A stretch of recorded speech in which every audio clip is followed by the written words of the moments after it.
Leadership is comprised of 3 pillars: awareness, control, and thrust. I use those terms specifically because we're not just talking about leadership in general, but we're talking about sexual leadership. So when we're talking about sexual leadership, basically a male interacting with a female, or even someone with a male energy. So it could be a lesbian who's very masculine. But any person with a masculine polarity dealing with someone with a feminine polarity, it's sexual, right? So when we're talking about leadership, there's 3 kind of levels or ways that leadership is acted out. The first way is with how you interact with other people, and she observes you. So you're not dealing with her directly, and she observes how you interact with everyone else.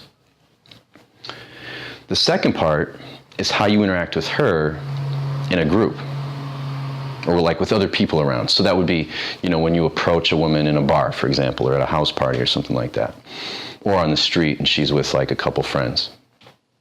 And then the third level is when it's just you and her.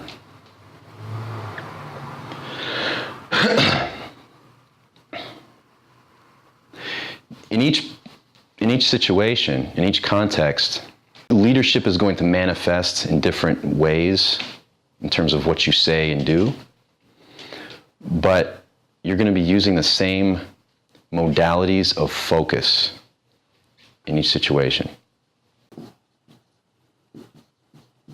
And actually there's another way that you do this, another kind of context, and that's indirect private,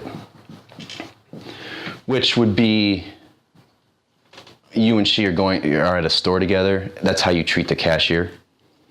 You and she are at the bar together, and this would be how you treat the bartender.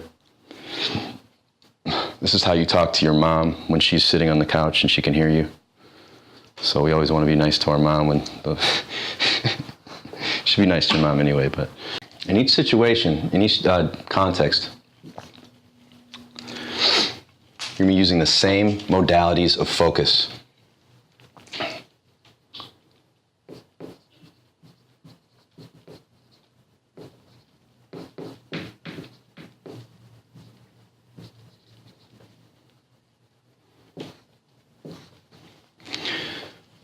So modality, easy way to understand a modality is colors.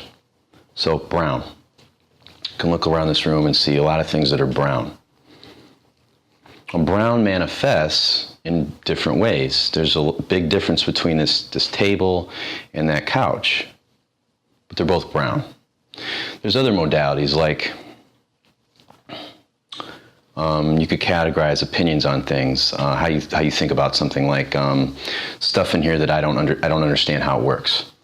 Okay, so I don't know how a TV works. I don't know how a camera works. I don't know how a microphone works. Okay, things that you like. So there's things in here I like. This camera's pretty awesome. I like this window right here. Okay, so those are modalities of focus. Focus is different than your thoughts. So I can look at that tree out there and I can have thoughts about the tree, but my focus is the tree.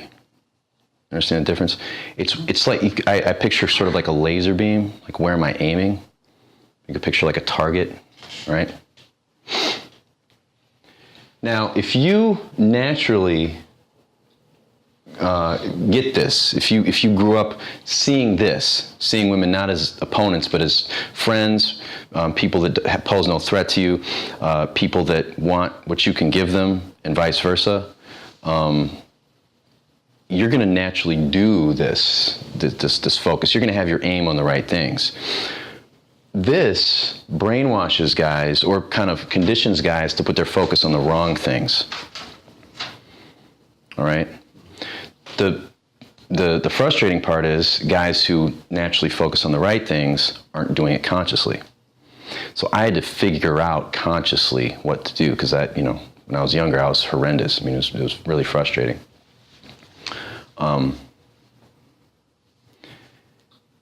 So what we're going to do is combine these to something I call a focality. Now, are you familiar with the I-PACE? Yeah. Okay, I don't know what material you guys have seen, but okay, so I-PACE, I'm gonna be teaching you I-PACE in a lot of different ways over the weekend. That's what this whole weekend's about. Leadership, the 3 pillars of leadership, ACT, awareness, control, thrust, right? Easy way to think about this is the relationship between ACT and I-PACE is, when you think about like a GPS, like a navigation system, the GPS is actually, it's not the little device, it's like 33 satellites going around the Earth, getting basically a complete picture of the Earth for the most part. I mean, ideally, probably improve over time. That's this. The little display on your dashboard is this. So I-PACE is informed by this, is informed by ACT. We can simplify ACT into thinking about a pattern, elicit and reward. Real time, that's how it looks. That's how it plays out. Elicit, reward. That pattern makes you sexy, that pattern turns women on. Because that's the pattern that a leader does. So when you do that pattern, you're basically, your mind is the equivalent of, to you, a woman with a great body and a pretty face. You're attractive, right? Because you're thinking this way, right?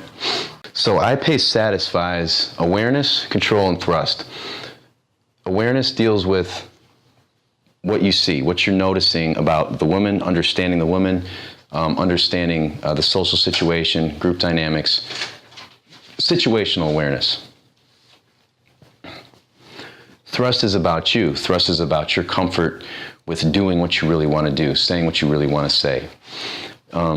You're uncensored, but you're not just, what's the word for people that can't control what they say? Tourette's syndrome. You're not just running around like you got Tourette's.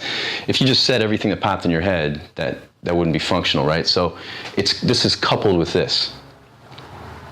Here, it's control. Each one of these words sounds strange when you think about leadership, but they have a sexual tinge to them. They're all based on a polarity. So thrust is a sexually charged word.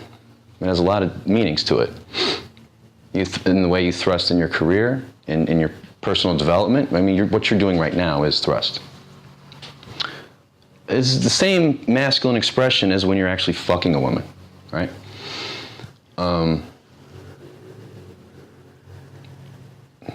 Awareness, if you've ever heard a woman say, I just feel like he sees me, or, I feel like I'm seen. Have you ever heard that? That's awareness on a direct private situation or direct social situation. Control is a strange word because, we have this aversion to control. I mean, it sounds scary, right? You don't want to control other people, but we also like control. We want to be self-controlled. We want control over things in our lives. Trauma is essentially an experience where you feel like you have zero control. So control can be it's a loaded term. The control is the process. So this is you. This is the man. This is you. This is you in relation to the woman. This is the woman, okay? Everything's from your perspective. You can't step out of you, right? So this is you about you. This is you about her. And this is the two of you coming together. This is the process. Why control? Because, as I said, we want to fix your focus on the right stuff, on what you would be focused on if you were here. If this is the reality you saw, rather than being stuck in this matrix. Men who understand women understand that women need to surrender. they understand that the term giving it up doesn't mean giving up her vagina, like handing it over or whatever. If you really think about the physics of sex, I mean, you're the one giving to her, right? What giving it up means is it means giving up control. That's how it feels to a woman. That's how the sexual process feels to a woman. That's how it feels when she literally opens herself up to you.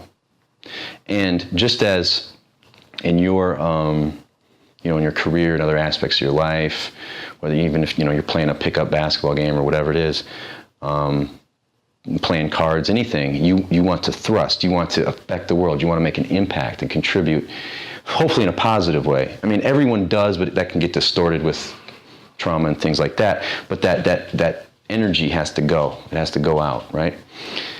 And it's the same when you're fucking. For a woman, this surrender, this taking in, this opening, giving up control, applies not just to her body, but to her mind, how she thinks. We can't separate the body from the mind. Separating a whole being makes zero sense, and that's when we start running into problems. You should do this, but your body's saying do this, okay? The interesting thing about this is, as a man, I don't want to give up control, and yet I do all the time. In a lot of different ways. Give up control of the government. Hopefully they'll run things for us, right? Whatever. So the reason why I give up control is the same reason why a woman gives up control. As a man, I don't like feeling like I'm giving up control. It's scary because the male identity is all about being a warrior, conquering, and we've developed this kind of patriarchal view of the world. Ownership, essentially. Ownership, control, right? I own my land, I own my house, I make my money, all this stuff. A man, especially in our culture, a man is basically defined by, man has no inherent value. If you don't own anything, you're almost despised by everybody, right? If you're an adult. For a woman, giving up control feels really good. And it's voluntary. Control can only be given. That's the really interesting thing. It can only be given first. Now, this is where awareness comes in, and this is where you need to get finely tuned with, like you said, windows of opportunity, noticing those windows of opportunity. Is that when you're with a woman, the timing of the giving of control and then you're taking it or accepting it, really, is fast, very fast, to the point where, in a lot of times, it can be simultaneous. The way you take control feels so good, she lets it happen. So the timing, the speed, in this particular context, is different from, say, giving up control to a politician, where we have a campaign, elections, you walk to the thing and you vote, right? That takes time. That takes a long time. With a woman, it's like that fast, okay?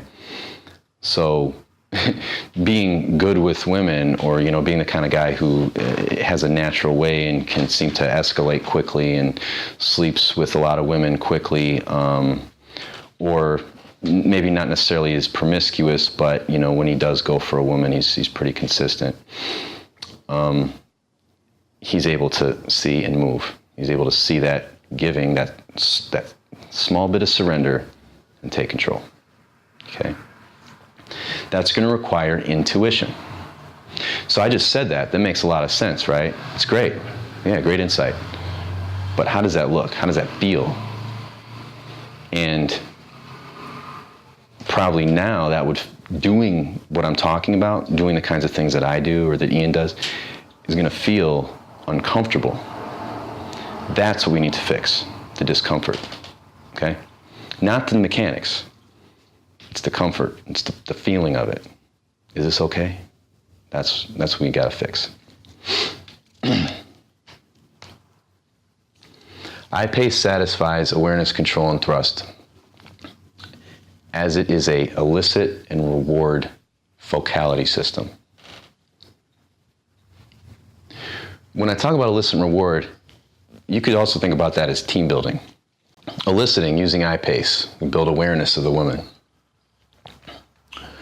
Rewarding using I-PACE, we reward her in a way that resonates with her because we understand who she is. So if I tell you, I say to you,